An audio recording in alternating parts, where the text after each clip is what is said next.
Hi! So, ayan, lalabas nga pala ako ngayon para mag-dinner. So, dahil umuulan, ayan, dala-dala ko itong payong na to. Ayan, diba? Ang colorful ng payong ko.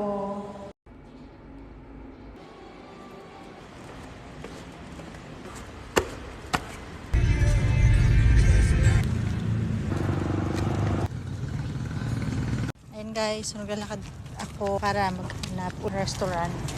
Ayan, so bale dito nga pala sana kami kakain sa Chop in Steak, kaso nga nire-renovate siya kaya maghahanap na lang kami ng iba. So ayan, dito nga pala kami napunta sa steakhouse. Bale, dito lang to sa may Kampong Baro. At guys, ang mumura ng mga steak nila dito at ang ganda pa ng place. Ito yung menu nila, ayan.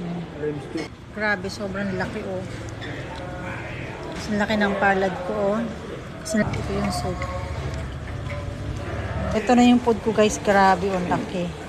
Bali, nag-order nga pala ako ng salmon steak. May kasama na nga rin pala siyang clam. Hindi ko alam kung anong tawag doon pero sobrang sarap niya, manamis-tamis at talaga namang fresh. At kasama na nga rin pala dito sa plato ko yung potato fries, coleslaw at yung toasted bread.